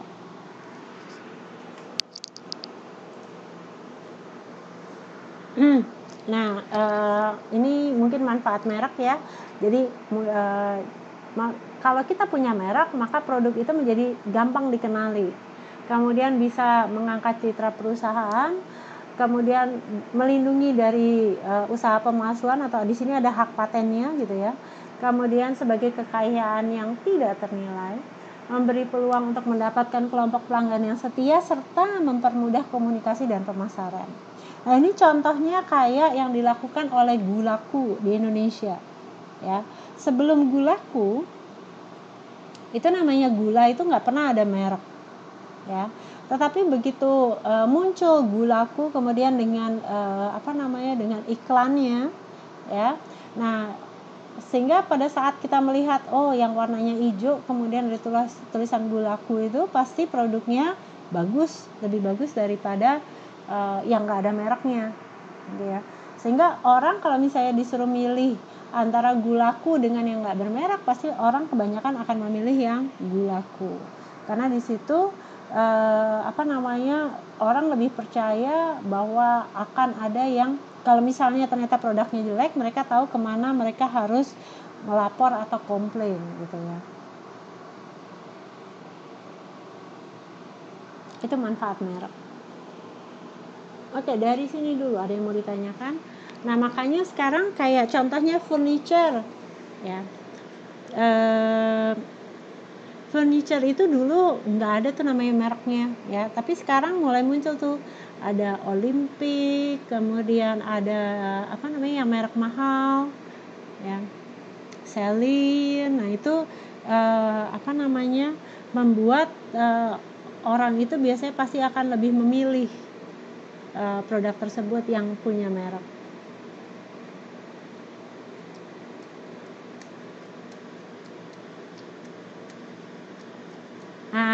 Merek ABC, kecap, sirup, baterai, satu perusahaan nggak? Iya. Ya, jadi mereka itu istilahnya family blanket brand. Jadi mereka itu pakai untuk produknya apapun, mereka pakai mereknya semuanya ABC. Ya, contohnya yang sama kayak Samsung, mau TV, mau kulkas, mau handphone, mau laptop, semuanya pakai satu brand, Samsung. Ya, sehingga produknya menjadi mudah dikenali. Kalau Samsung kita tahu perusahaannya seperti apa, citranya apa, gitu ya. Kemudian kita tahu service centernya di mana, gitu ya. Nah, itu sehingga pada saat kita itu strategi penamaan istilahnya. Nanti kita lihat lagi nih, ya, bahwa di dalam kita memberikan merek, kita bisa memberikan satu nama merek, ya.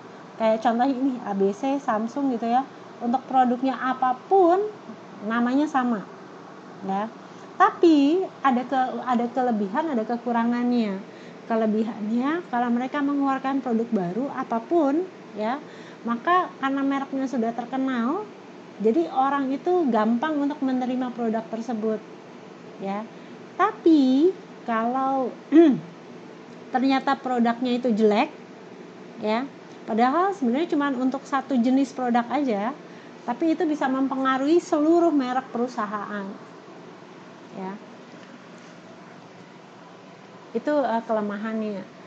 Tapi kalau untuk dia memperkenalkan produk baru, pasti cepat, orang juga akan cepat untuk mengadopsi, ya. Nah, tapi ada juga yang saya lupa itu ada nggak ya, jenis-jenis jenis-jenis merek. Ada yang walaupun perusahaannya sama, tapi mereka menggunakan merek yang berbeda-beda, ya. Itu contohnya kayak Unilever. Unilever itu misalnya mereka mengeluarkan shampoo, ya. Shampoo yang dikeluarkan oleh Unilever, mereka nggak cuma pakai satu nama, ya, tapi mereka pakai macam-macam.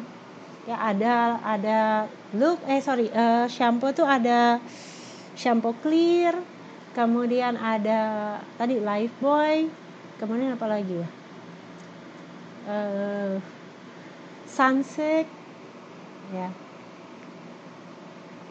Jadi walaupun perusahaannya sama, tapi mereka pakai merek yang berbeda-beda, sehingga kalau satu merek ternyata gagal, gitu ya, maka tidak akan mempengaruhi merek-merek yang lain. Nah, kalau Pantene itu bukannya Unilever, tapi dia P&G, ya. Jadi ada dua perusahaan yang besar nih, untuk consumer good atau barang-barang yang cepat habis ya. Jadi yang paling besar itu memang di dunia itu Unilever sama P&G ya. Nah kalau di Indonesia Wings, betul ya. Jadi Wings itu yang sayap sayap utama ya kalau nggak salah ya, nama perusahaannya.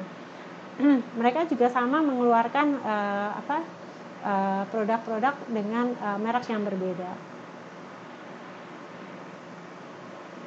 Oke, jadi biasanya bisa memilih apakah mau pakai satu merek untuk semua produk atau untuk produk yang sama tapi mereka mengeluarkan merek yang berbeda gitu ya. Itu contohnya kayak Unilever, atau mereka bisa mengeluarkan merek sendiri.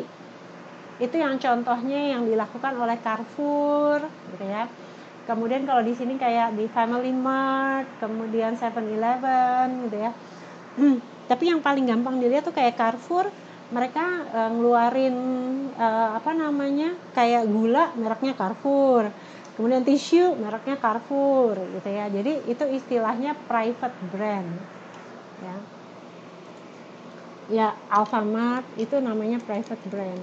Jadi mereka itu membuat mengeluarkan produk tapi dengan memakai nama penjualnya ya. Itu namanya private brand. Itu strategi merek gitu ya. Jadi pemilihan nama merek.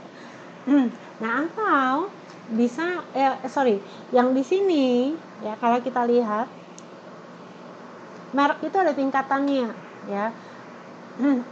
Mulai dari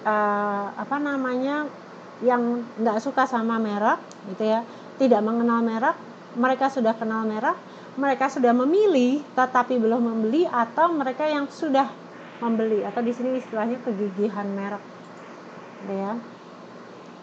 Nah, kalau menurut si Aker ya, merek itu ada namanya brand awareness, atau orang itu tahu tentang merek tersebut, brand association gitu ya, atau orang itu kalau mendengar merek atau melihat sesuatu, mereka akan melihat logo gitu ya, mereka akan bisa langsung mengaitkan terhadap produk, atau di sini perceived quality, orang sudah tahu apa kualitasnya gitu ya. Kayak contohnya Nike dengan yang gambar anginnya itu, yang moose itu ya, orang itu sudah masuk ke dalam merek tersebut sudah masuk ke dalam perceived quality, orang sudah tahu kualitasnya seperti apa gitu ya.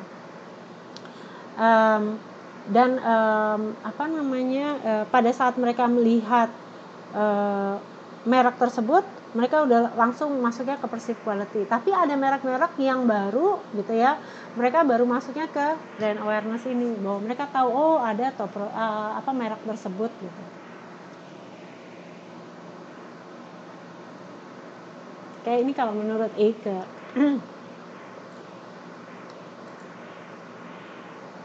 Nah ini tadi ya, family brand ya. Family brand itu jadi untuk semua merek ya, itu mereka pakai merek yang sama. Atau yang kedua nih, blanket family name, contohnya kayak Toyota ya. Semuanya pasti ada Toyotanya, tetapi mereka ngeluarin Toyota Innova, Toyota Agya, kemudian Toyota Vios, itu namanya blanket family name. Jadi walaupun mereka memiliki merek yang istilahnya merek turunan ya, tetapi tetap nama perusahaannya itu mereka tonjolkan, itu a blanket family name.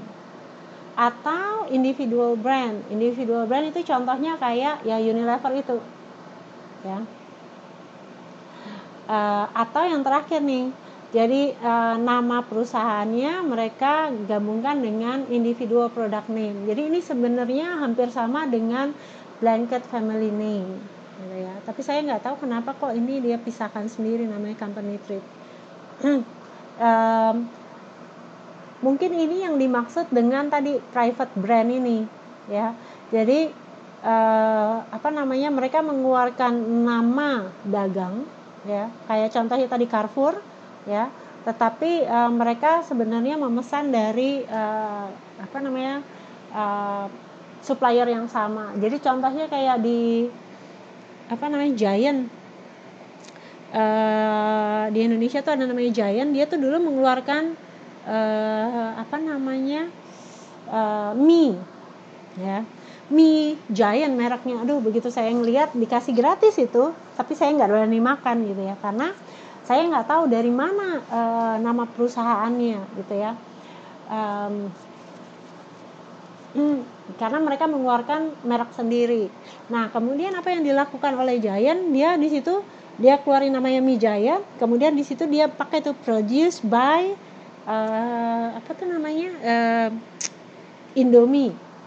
Jadi sebenarnya dia yang membuat adalah Indomie, tetapi dia minta packagingnya atau mereknya pakai namanya Giant. Nah, setelah saya tahu itu baru saya mau makan. Gitu.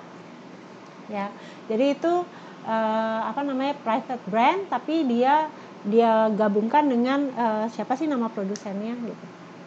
Tapi ada juga kayak contohnya yaitu Carrefour gitu ya, dia cuman pakainya private brand doang.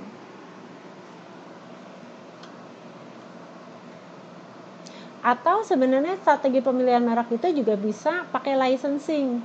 Jadi kita membeli license untuk menggunakan nama merek tertentu. Ya, itu contohnya kayak Disney, ya, mereka jual itu mereknya Disney, ya, tetapi sebenarnya orang itu membeli merek Disney untuk mereka produksi baju, merchandise gitu ya. Jadi mereka pakai mereknya Disney untuk mereka menjual produk mereka. Itu namanya licensing brand. Itu juga bisa dilakukan.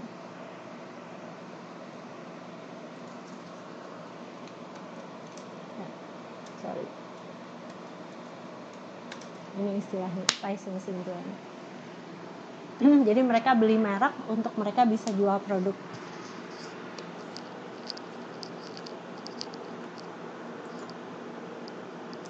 Nah ini, ya, apakah pihak yang menetapkan merek pabrikan atau yang memproduksi, merek lisensi itu tadi licensing brand itu, atau yang mengeluarkan merek, atau pakai merek private brand, ya ini tadi.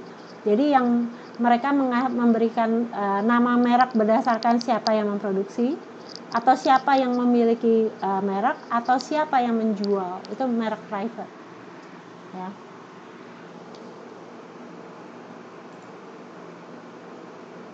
Nah, bagaimana caranya kalau ternyata merek tersebut sudah istilahnya udah obsolete gitu ya, atau orang sudah mulai melupakan. Nah, ini yang perlu dilakukan adalah dengan melakukan revitalisasi merek atau meremajakan merek, ya. Nah, caranya bagaimana kita melakukan revitalisasi merek atau peremajaan merek? Yang pertama, kita bisa meningkatkan penggunaan, ya. Kayak contohnya cuci tangan, ya. Biasanya kan kalau kita cuci tangan kalau cuma mau makan doang, ya. Nah, tapi sekarang semua merek-merek sabun cuci tangan, ya, itu gara-gara COVID-19 ini jumlah pembeliannya menjadi meningkat. Kenapa? Karena sekarang dikit-dikit orang pasti akan cuci tangan. Atau yang kedua, dari merek yang sudah ada, kita temukan cara untuk menggunakan yang baru, finding new uses, ya. Jadi contohnya kayak ini yang dilakukan oleh Lifebuoy, yang tadinya dia cuma sabun, kemudian dia lihat, oh ini ternyata bisa dibuat shampoo juga, maka mereka mengeluarkan shampoo tapi mereknya tetap Lifebuoy, gitu ya. Nah, itu bisa masuk juga penggunaan yang baru atau masuk ke pasar yang baru, ya. Atau yang keempat bisa dengan melakukan repositioning merek, ya. Jadi ini contohnya kayak Coca-Cola. Coca-Cola itu dari dulu sampai sekarang gitu ya, produknya tetap sama, tetapi kalau kita lihat iklannya dia itu terus berubah ya. Jadi mereka itu membuat merek mereka itu menjadi lebih lebih muda gitu, istilahnya apa ya, menjadi walaupun sebenarnya produknya lama tetapi kelihatannya baru. Nah, ini yang banyak dilakukan oleh bank-bank itu ya, yang dulu itu mereka mulai menggantikan logo-logo mereka, ini termasuk namanya repositioning the brand ya. Atau yang kelima, menambahkan manfaat produk atau jasa ya. Atau yang obsoleting existing product. Jadi mereka itu mendiscontinue atau memberhentikan merek atau produk tersebut ya, sehingga mereknya itu menjadi hanya dipakai untuk satu produk aja gitu ya. Atau yang terakhir dengan memperlebar mereknya ya. Nah, ini cara-cara revitalisasi merek. Dari sini dulu mungkin ada yang mau ditanyakan.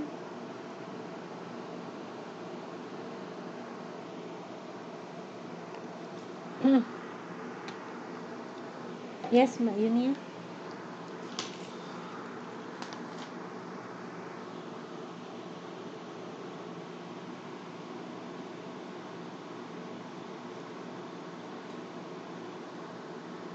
Oke.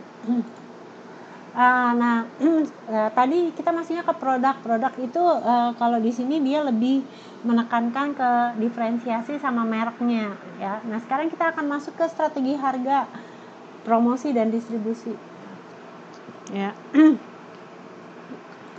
Nah, strategi harga itu kita bisa lihat dari 4 hal ya.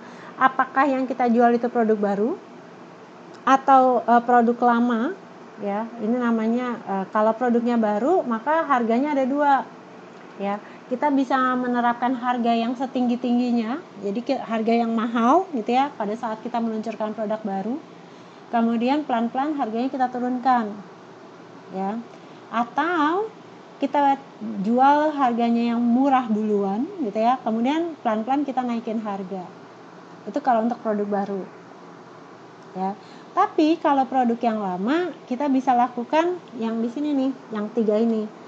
Kita melakukan bauran produk ya. Jadi maksudnya kita buat menjual dalam bentuk paket gitu ya. Makanya istilahnya adalah bauran produk. Atau kita melakukan adaptasi harga atau penyesuaian harga ya. Penyesuaian harga terhadap pasar yang kita ingin masuki ya. Atau yang terakhir diskriminasi harga ya. Jadi kalau diskriminasi harga itu maksudnya produknya sama tapi kita menawarkan harga yang berbeda ya. Jadi contohnya kalau bauran produk itu kayak kalau kita ke McDonald ya, mereka ngeluarin namanya paket-paket gitu ya. Jadi paket burger plus minumnya plus kentang gitu ya. Nah, itu bauran produk. Atau adaptasi harga untuk pasar. Jadi contohnya kayak yang tadinya misalnya harganya 10.000, sekarang harganya diturunin, dikasih diskon gitu ya. Jadi sekarang harganya 8.000 gitu. Atau beli 2 gratis 1. Nah, itu adaptasi harga.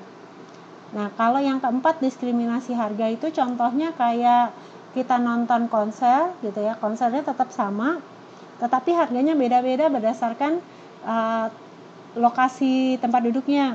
Jadi kalau yang di kelas festival harganya berapa, yang di VIP berapa, di tribun berapa gitu ya. Jadi yang dilihat itu produknya tetap sama ya, tetapi mereka memberikan harga yang berbeda. Jadi contohnya kayak di sini kita masuk museum antara pelajar sama yang orang tua gitu ya, disabilitas sama yang orang biasa dewasa gitu, harganya beda-beda Ya, padahal sebenarnya objeknya atau produknya sama. Itu diskriminasi harga. Ya. Nah, ini tadi penetapan harga produk baru ada 2, skimming pricing. Kalau skim itu maksudnya memeras gitu ya. Jadi mereka itu menetapkan harga yang mahal duluan gitu ya. Kemudian pelan-pelan mereka turunkan. Tujuannya supaya mereka bisa menutup biaya produksinya, istilahnya supaya cepat balik modalnya. Ya. Nah, ini bisa dilakukan kalau produk yang ditawarkan itu belum ada pesaingnya, ya, maka kita bisa menetapkan market skimming pricing atau menetapkan harga yang tinggi pada awal kita meluncurkan produk yang baru. Tapi kalau ternyata sudah ada pesaing, maka kita hanya bisa melakukan namanya penetration pricing, ya. Jadi menetapkan harga yang murah, ya, kemudian pelan-pelan kita naikin. Tujuannya adalah kita bisa menutup biaya produksi, tetapi bukan dengan keuntungan yang besar, tetapi dengan volume penjualan yang tinggi. Nah, ini bisa dilakukan kalau pasarnya itu nggak terlalu peduli sama kalau harga pasarnya itu sangat sensitif terhadap harga. Jadi harganya mahal sedikit aja orang nggak mau beli. Maka kita hanya bisa menetapkan namanya penetration pricing. Ini kalau yang untuk produk baru. Nah, kalau untuk yang produknya yang sudah lama, ya, maka kita bisa melakukan namanya penetapan harga untuk produk mixnya, ya. Contohnya di sini product line pricing. Jadi kita menetapkan harga berdasarkan lini produknya. Jadi contohnya kayak Aqua, ya, Aqua itu mereka buat yang ukuran galon, kemudian ukuran 1,5 liter, kemudian yang ukuran 600 ml sama yang 200 ml. Ya, jadi mereka membedakan ukuran volumenya. Ya. Atau pakai yang kedua nih, optional feature pricing. Jadi kita menetapkan harga untuk produk dasarnya. Kemudian kalau ada manfaat tambahannya, itu nanti harganya ditambahkan. Jadi contohnya optional feature pricing itu kayak kalau kita beli tiket Air Asia, ya, maka yang kita bayarkan adalah harga tiket pesawatnya. Tapi kalau kita mau pilih tempat duduk, maka kita bayar lebih mahal lagi. Ya, maksudnya bayar biaya tambahan. Kalau kita pingin makan, maka kita bayar lagi untuk biaya makannya. Kalau kita pingin plus hotel, maka kita bayarnya tiket pesawat plus hotel. Itu namanya optional feature pricing. Ya.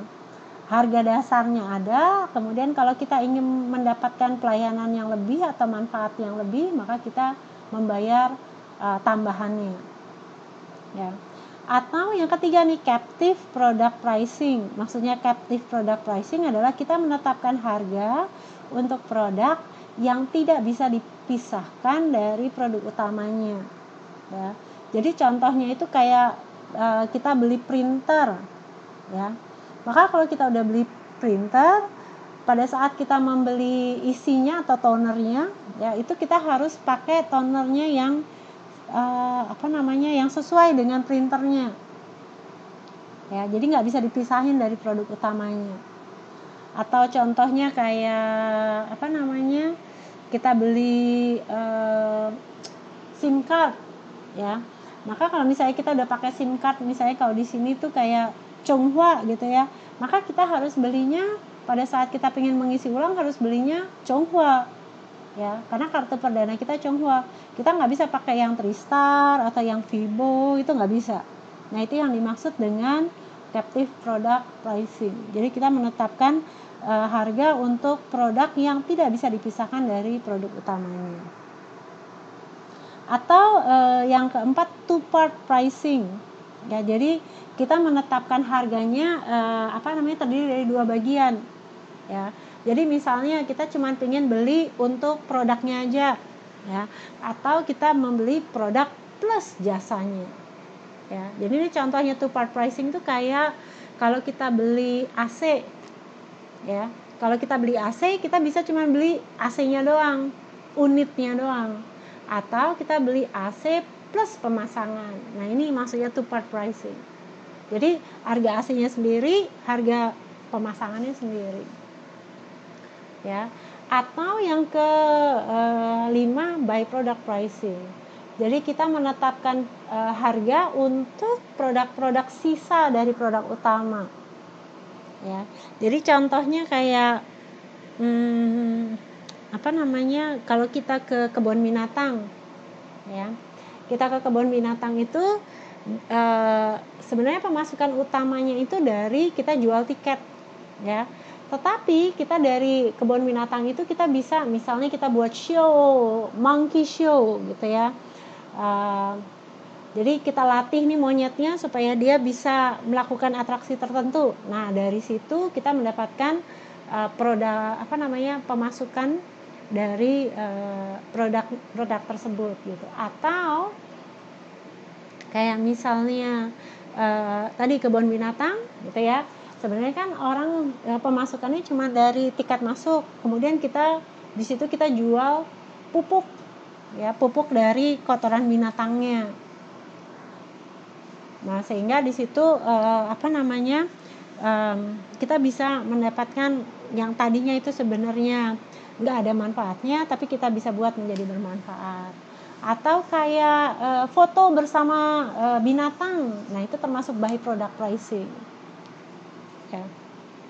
Atau kayak kasih makan binatang, nah ini nih, ya, terutama anak-anak suka banget tuh kalau misalnya mereka bisa kasih makan binatang. Nah, kita jual makanannya, yang tadinya makanan itu kita yang harus ngasih makan gitu ya, yang masuk kos. Nah, sekarang kita jual tuh makan untuk kita bisa kasih makan binatang. Mereka beli tuh makanannya untuk mereka kasih ke binatang. Jadi kita bisa mendapatkan tambahan. Itu by product pricing. Atau yang terakhir product bundling pricing. Jadi kita menetapkan harga untuk harga paket, gitu ya. Jadi kita buat dalam satu paket. Itu contohnya ya kayak Pahe itu paket hemat, gitu ya. Nah itu product bundling. Jadi dibundle atau dijual satu paket. Nah, product bundling pricing ini bisa juga kita gabungkan antara barang yang banyak dicari orang dengan barang yang nggak laku, tapi kita jual dengan harga yang lebih murah, ya. Nah, itu bisa juga kita melakukan namanya product bundling pricing.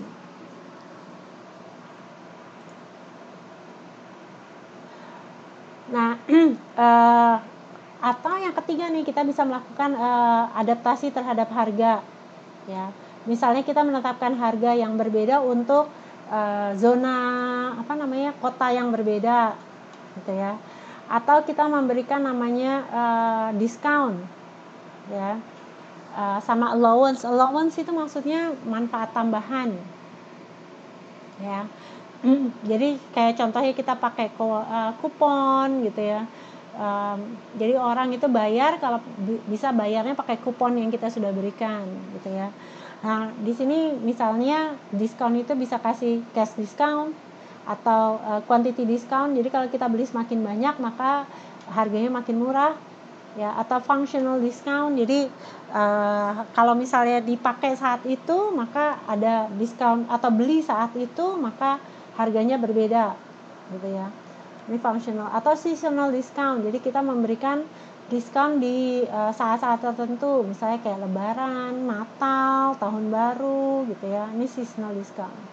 Atau allowance, kemudahan pembayaran. Jadi kayak bisa dicicil 12 kali, gitu ya. Atau dicicil bunga 0%. Nah, itu termasuk allowance. Atau yang ini, yang promotional pricing. Jadi kita menetapkan harga promosi, misalnya untuk loss leader pricing. Jadi kita membuat harga yang murah untuk barang-barang yang barang-barang yang banyak dicari konsumen, gitu ya. Tetapi harga yang lain mungkin kita tinggikan, gitu ya. Yang yang mungkin orang akan beli bersamaan dengan produk tersebut. Nah, ini contohnya kayak loss leader pricing ini yang banyak dilakukan oleh retail kayak Carrefour. Jadi dia buat harga minyak goreng, gitu ya. itu misalnya yang 2 liter yang tadinya harganya berapa ya minyak goreng, misalnya 30.000 jadi tinggal 25.000 gitu ya. Nah, orang datang ke Carrefour untuk beli minyak goreng, tetapi kan kalau orang beli minyak goreng datang ke Carrefour nggak mungkin mereka cuma beli minyak goreng doang gitu ya. Biasanya pasti orang akan membeli yang lain. Nah, ini maksudnya loss leader pricing. Jadi dia kasih harga yang murah untuk produk yang banyak dicari konsumen supaya orang datang, tetapi mereka akan beli produk yang diharapkan mereka akan beli produk yang lain yang harganya normal.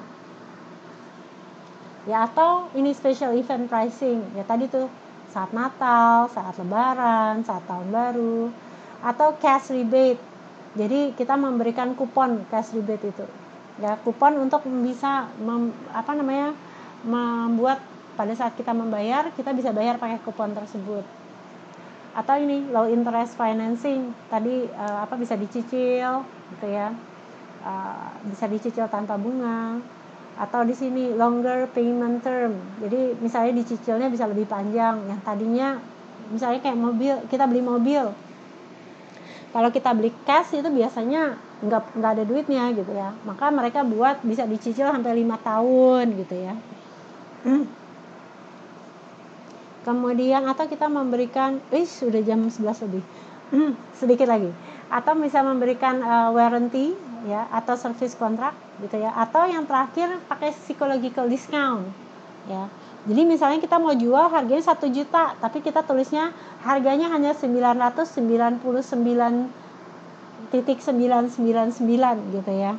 Padahal sebenarnya harganya 1 juta, tetapi karena dilihatnya masih 900.000 rasanya itu masih murah. Itu namanya psychological discount. Oke, sampai sini dulu. Mungkin ada yang mau ditanyakan.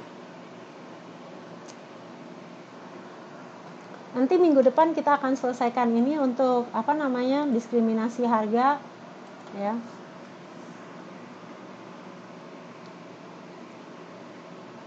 Ada yang mungkin mau ditanyakan? Oke.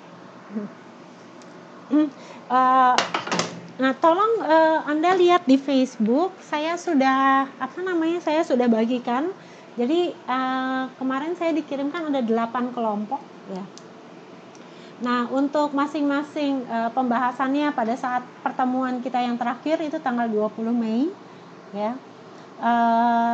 Anda membuat kasus yang berdasarkan tadi kombinasinya ya, yang saya sudah posting di Facebook.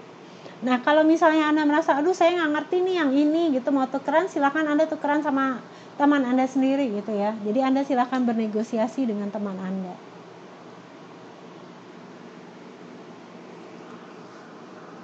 Kalau topiknya kita sendiri yang menentukan, itulah kemarin saya tanya topiknya bagaimana, katanya saya yang suruh tentuin, makanya saya tentuin. Oke, Mbak Puspita, kalau sudah terlanjur buat topiknya apa, nanti mungkin bisa tukeran sama teman yang belum buat, Mbak. Ya.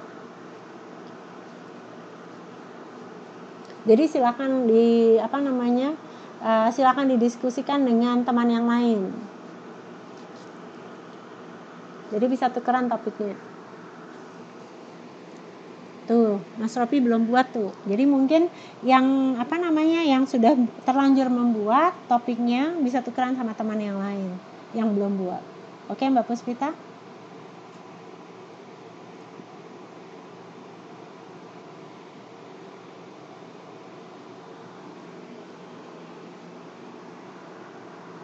Oke, ada pertanyaan yang lain mungkin?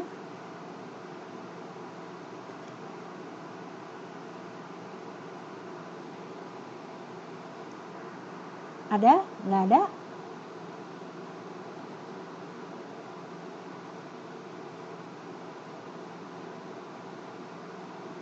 Oke, kalau tidak ada berarti kita akhiri pertemuan kita pada malam hari ini.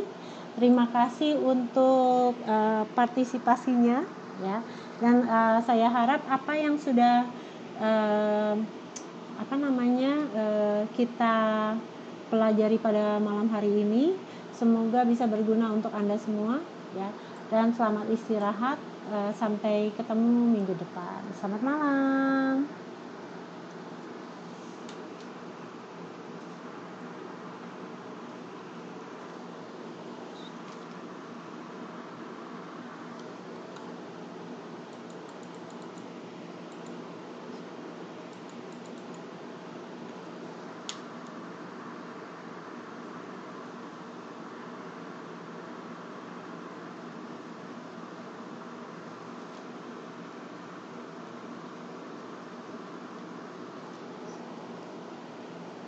Selamat malam, selamat istirahat.